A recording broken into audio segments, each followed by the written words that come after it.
Hello दोस्तों, कहानी की शुरुआत होते हुए लोलन मामा से कहते हैं कि मामा मैं नहीं चाहती थी कि तुम मेरी माँ से मिलो, लेकिन तुमने कोई चारा ही नहीं छोड़ा। मुझे उस वक्त यही सबसे बेहतर उपाय लगा कि तुम्हें एक अपॉफिक्री कहूँ। मेरे बाबा कहते हैं कि मेरी माँ हमेशा से ऐसी नहीं थी, लेकिन पता नहीं मेरी पैदाइश के बाद उन्हें क्या हो गया। वो स्वीरन के साथ ज्यादतियाँ करने लगी और उन्होंने अपने साथ वाली औरतों को बदकिरदार बना दिया। मेरे बाबा ने उन्हें कभी नहीं रोका, या शायद वो रोक ही नहीं सकते थे। वो हमेशा उनके सामने हाजिर होते तो ऐसे जैसे वो कोई मुजरिम हो, एक ऐसा मुजरिम जो इंतजार कर रहा हो कि मुद्दे उसे माफ कर दे। इन औरतों के वो बच्चे जो उनके शोहरों से हुए थे, वो उनकी नज़र में कीड़ों मकोड़ों से ज़्यादा कुछ नहीं। नहीं, उन्हें कीड़ों मकोड़ों से भी बदतर रखा जाता है। उन्हें बस जीने की इजाज़त होती है। मैं अपनी माँ जैसा कभी नहीं बनना चाहती, जिसके ऊपर मामा सोचती है, और इसीलिए तुमने अपना बच्चा गिरा दिया। तुम्हें भी ये डर था कि कहीं बच्चे की पैदाइश के बाद तुम भी अपनी माँ की तरह ना बन जाओ। जाहिर सी बात है, उन्होंने तुम्हें पाला जो है। जिसके ऊपर शिशु कहते कि मामा मैंने तुम्हारे बारे में पता लगवाया था, मुझे पता चला कि तुम्हारा बचपन भी बिल्कुल मेरी बहना जैसा था। तुम्हारे बाप एक बड़े ओहदे पर है, लेकिन तुम्हें पाला एक कपोटे करीने है। मामा कहते कि मेरा कोई बाबा मामा नहीं है, बल्कि मेरे पास बस एक गोद लिए बाबा है।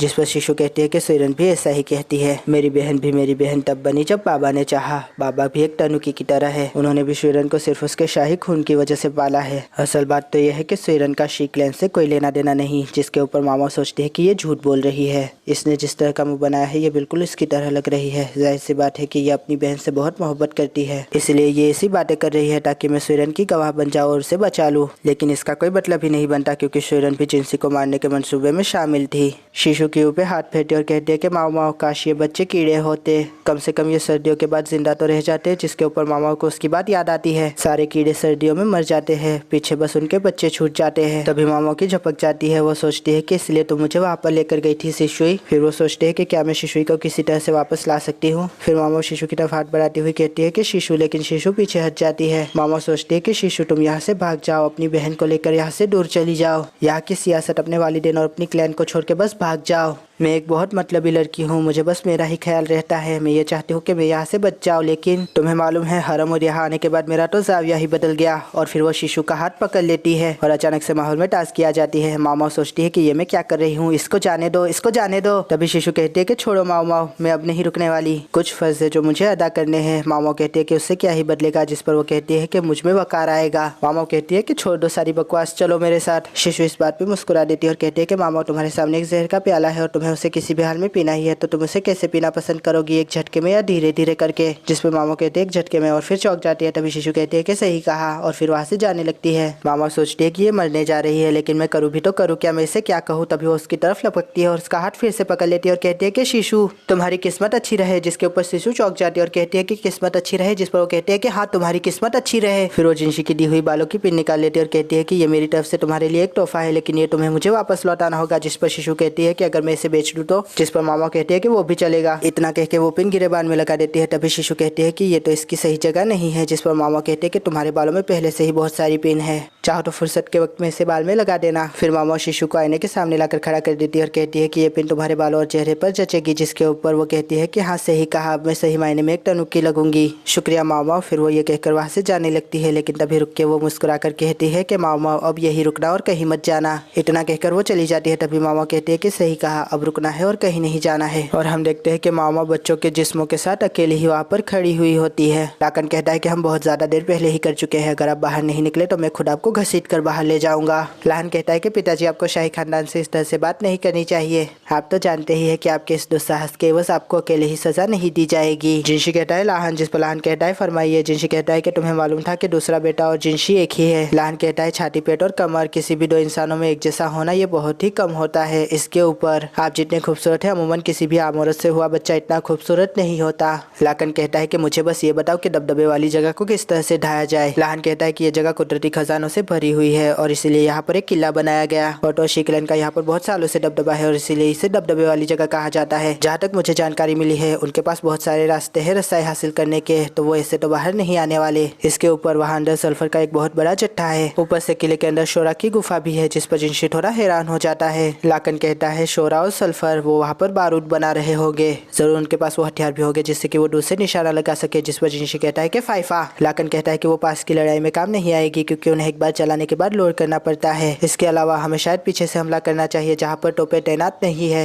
इसके अलावा हमें बर्फ की भी मदद लेनी चाहिए। जिस पर लाहन कहता है कि सही कहा, इससे टोपे बेकार हो जाएगी उनकी। लाकन कहता है कि मेरा बेटा बिल्कुल मेरी तरह है ना। जिस पर जिनशी कहता है कि गन पाउडर का क्या। लाकन कहता है कि अगर वो टोपो का इस्तेमाल नहीं कर पाएंगे तो बारूद उनके किसी काम का नहीं। लाहन कहता है इसमें खर्चा भी कम होगा, लेकिन तभी गाओशुन कहते हैं कि मुझे इसमें कमी नजर आ रही है। लाकन कहता है कि क्या कमी नजर आ रही है। जिस पर गाओशुन जिनशी से कहते हैं कि क्या शाही सिपाही छुपकर हमला करने के लिए राजी होगे। जिस पर जिनशी सोचता है कि शाही सिपाही लड़ाई के अंदर उनका एक मर्तबा और वकार है। इसके अलावा जिनशी कहता है कि ग्रैंड कमांडेंट की हिकमत अमली अपनाई जाए, हम कोशिश करेंगे कि कम से कम नुकसान हो। जिस पर गाओशुन कहते हैं कि जैसे आपकी मर्जी। लाकन लाहन से कहता है तो ठीक है। गाओशुन जिनशी से कहते हैं कि वो लड़की यहाँ पर काफी वक्त से है, अब उस पर पहले की तरह भरोसा नहीं किया जा सकता। जिनशी कहता है कि मैं जानता हूँ। घुड़सवार लाकन से कहता है कि रात खत्म होने तक बर्फबारी रुक जाएगी, आपका क्या हुक्म है, क्या हम बारूद को फैला दे। जिसके ऊपर लाकन कहता है कि हाँ फैला दो। फिर लाकन कहता है कि मामा बस थोड़ी ही देर है, फिर पापा तुम्हारे पास आने ही वाले हैं। शिशु सोचता है कि मुझे नींद नहीं आ रही है, बस थोड़ी ही देर में शाही सिपाही यहाँ पर हमला कर देंगे। वो जानबूझकर इतना ज्यादा शोर मचा रही है ताकि आवाज मेरे कानों तक पहुँचे। वो जानबूझकर बाखलाक बच्चों का पालन करने वाली माओ को इकट्ठा करती है अपने पास और उन्हें अपनी आंखों के सामने बाजारू मर्दों के साथ मिलाती है। लेकिन वो हमेशा से तो ऐसी नहीं थी। तभी उसे धमाके की आवाज आती है। वो कहता है कि क्या हुआ। वो बाहर निकलता है और देखता है कि बारूद खाने में आग लगी होती है। मुझे कुछ तो करना होगा। फिर वो दरवाजा खोलने जाता है लेकिन सोचता है कि रुको जरा, मुझे अभी कुछ भी नहीं करना चाहिए। पिछली 2 दिहाइयों से जैसा कि मैंने कुछ नहीं किया है वैसे ही वो लम्हा मुझे आज भी याद है। आखिरकार वही से तो मेरी जिंदगी का सवाल शुरू हुआ था। हमें 20 साल पहले का वही दिन दिखाया जाता है। मासी का राजा कहता है कि तुम्हें मेरे लिए एक काम करना होगा शिशु, तुम्हें मेरी बेटी से शादी करनी होगी। जिस पर शिशु हैरान हो जाता है। मैंने उसे हरम के बाहर निकलवा दिया था, ये कहकर के वो टाइहू और अपफिक्री की नाजायज औलाद है। मैंने उसकी जिंदगी बदतर बना दी, जबकि उसको तो महलों की शहजादियों की तरह पलना था,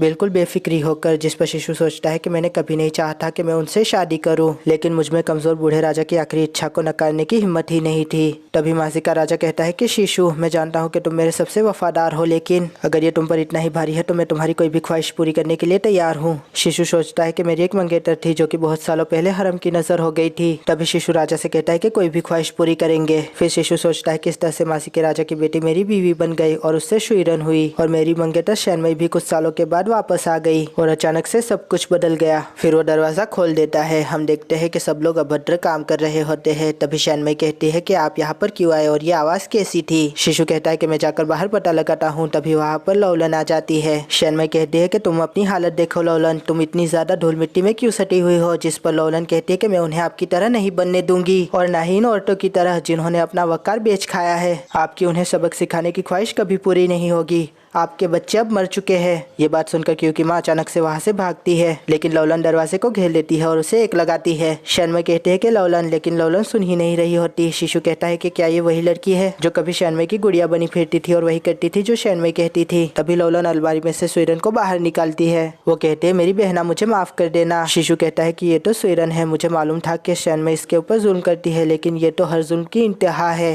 लेकिन ये सब देखकर भी मैं क्या कर सकता हूँ, मैं बस यहाँ पर एक मुलाजिम हूँ। मैं कितना बेगैरत बाप हूँ। लौलन कहती है बाबा एक और बार खड़े हो जाइए मेरे लिए। शिशु कहता है लौलन। तभी लौलन कहती है कि एक और बार टनुकी बनने का वक्त आ चुका है, ये आखिरी बार होगा, इसके बाद हम सारे के सारे मुखौटों को जला देंगे। तभी हम देखते हैं कि शाही सिपाहियों ने पहाड़ों के ऊपर बारूद लगा रखा होता है और वो उसे जला देते हैं, जिससे कि बारूद फटता है और बहुत सारी बर्फ किले में जाकर जमा हो जाती है। शैनमई भागकर बाहर आती है और देखते है कि सारी की सारी जगह बर्फ से ढक जाती है। शैनमई सोचती है कि हथियारों के गोदाम पूरी तरह से बर्फ से लद चुके हैं, ऐसे तो हम लड़ाई नहीं लड़ पाएंगे। तभी लौलन कहती है कि मैंने सारे बारूद खाने को जला दिया है। शैनमई कहती है कि लौलन। तभी लौलन कहते हैं कि मैंने पूरी तरह से इस बात का ध्यान रखा है कि आप ये जंग ना जीत पाए। फिर वो अपने बाप की तरफ पलटती और कहते हैं कि बाबा चले, खड़े होने का वक्त हो चुका है, माँ आप कुछ भी नहीं कर सकती। शिशु कहता है कि सही कहा, अब खड़े होने का वक्त आ चुका है। सिपाही कहता है कि ये क्या, हमारे सारे सिपाही बर्फ में दबे हुए हैं, शाही सिपाहियों ने हमला कर दिया है, अब हम क्या करें। लेकिन तभी वहाँ पर एक तीर आकर उसे लगता है। दूसरा सिपाही पीछे मुड़ता है और वो देखता है कि जिनशी अपने सारे सिपाहियों के साथ उनके ऊपर हमलावर हो चुका होता है। एक सिपाही कहता है कि हमारे आधे सिपाही बर्फ में दबे हुए हैं और आधे हथियार भी। तभी तभी दूसरा कहता है कि मारो उन्हें, लेकिन तभी उसको एक और तीर आकर लगता है। वहाँ पर जंग शुरू हो जाती है। सैन्य के सिपाही बहुत ज्यादा डरे हुए होते हैं, लेकिन तभी जिनशी कहता है कि जो लड़ना नहीं चाहते उन्हें मत मारो, बल्कि उन्हें बंदी बनाकर एक तरफ कर दो। जिनशी कहता है कि ये तो बहुत कम सिपाही है, जिस पर गाओशुन कहता है कि बहुत सारे सिपाही बर्फ के अंदर दबे हुए हैं, जिस पर जिनशी कहता है कि उन्हें बाहर निकालो। लिहाको कहता है कि ये तो बहुत अच्छी हिकमत अमली थी और इससे ज्यादा जानी भी नहीं गई,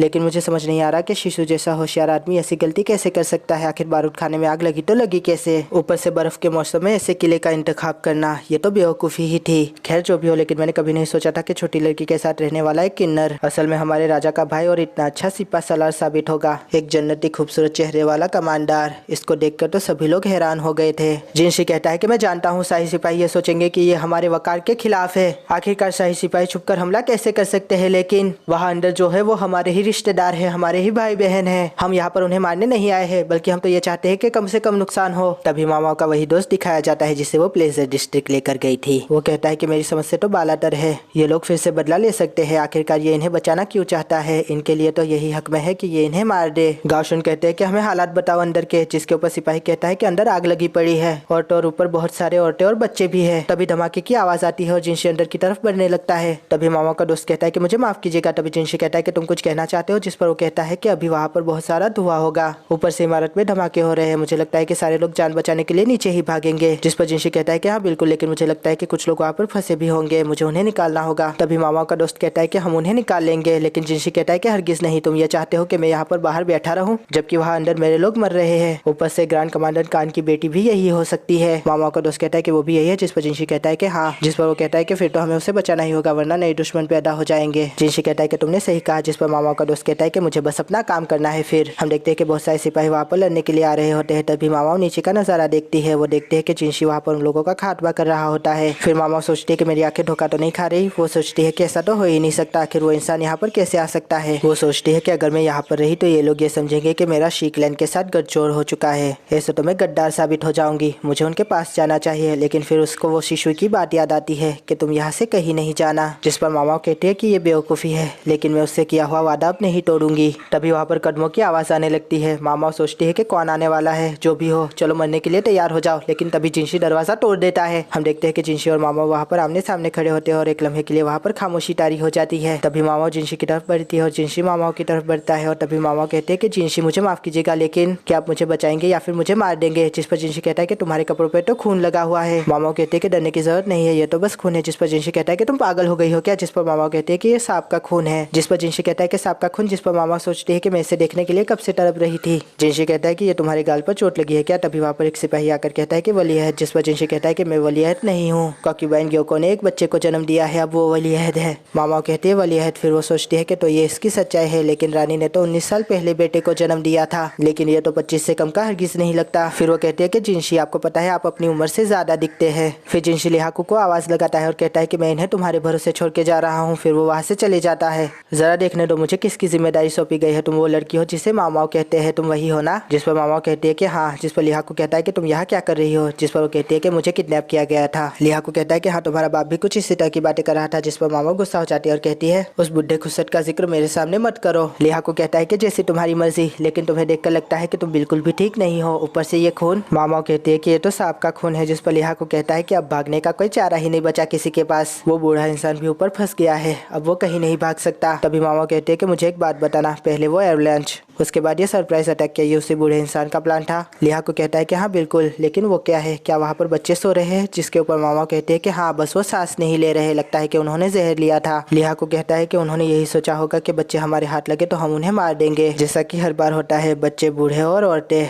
किसी को भी नहीं छोड़ा जाता था। मामा कहती है कि उन माओ को उनके बच्चों से मिलने दिया जाएगा ना। जिसके ऊपर लिहाकू कहता है कि मुझे नहीं पता, लेकिन मेरे हिसाब से नहीं मिलने दिया जाएगा। जिस पर मामा कहते हैं कि वो उनके बच्चे हैं, उन्हें आखिर बार देख तो लेने दो। लिहाकू कहता है कि ये मेरे डायरेक्ट इख्तियार से बाहर है। फिर वो उन बच्चों को देखने लगता है और कहता है ऐसा लग रहा है जैसे ये सो रहे हो। फिर वो आवाज लगाता है कि जल्दी से अंदर आओ। जिस पर मामा कहते हैं कि तुम ये क्या कर रहे हो। लिहाकू कहता है कि इन्हें अब यहाँ से लेकर जाना है, अभी मैं इनकी सही तरीके से तफ्तीम नहीं कर पाऊंगा, इसलिए फिलहाल इन्हें छुपा देंगे। जिस पर मामा कहते हैं कि अगर राजा को पता चला तो वो तुम्हें सजा देंगे। जिस पर लिहाकू कहता है कि कोई बात नहीं, मैंने इतने पैसे तो कमा लिए है कि अब हर जाना अदा कर सकूं। मामा कहते हैं कि तुम्हारा शुक्रिया। जिस पर लिहाकू कहता है कि शुक्रिया मत कहो, अगर तुम चाहती हो मेरे लिए कुछ करना तो एक काम कर दो मेरा। लिहाकू कहता है कि वो बूढ़ा इंसान इंसान जो कि तुम्हारे लिए यहाँ पर मेहनत कर रहा है, उसे एक बार अपने मुंह से बाबा कह देना और कुछ नहीं। फिर वो सीटी बजा देता है, जिस पर मामा कहते हैं कि ये किस लिए, जिस पर वो कहता है कि अब हुक्म पूरा करने का वक्त आ चुका है। हम देखते हैं कि सारे सिपाही बच्चों को लेकर जा रहे होते हैं और लिहा को क्यों के उठा लेता है। वो मामा से कहता है कि मामा चलो मेरे साथ, मैं तुम्हें अकेला नहीं छोड़ सकता, तुम मेरी जिम्मेदारी हो। फिर वो दरवाजे की तरफ बढ़ चलता है। तभी मामा को शिशु याद आती है, वो वहीं पर खड़ी हुई होती है। फिर वो सोचती है कि क्या मैं शिशु को किसी तरह से बचा सकती हूँ, और फिर चल देती है और कहती है कि बाद में सोचूंगी। और यहाँ पर यह एपिसोड खत्म हो जाता है। आशा करता हूँ दोस्तों आपको ये रिव्यू पसंद आएगा। अगर पसंद आया तो लाइक कीजिए, शेयर कीजिए, सब्सक्राइब कीजिए। ज़्यादा पसंद आया हो तो कमेंट भी कीजिए। दोस्तों थैंक यू, खुदा हाफिज़, अपना ध्यान रखेगा। फिर मिलेंगे, थैंक यू।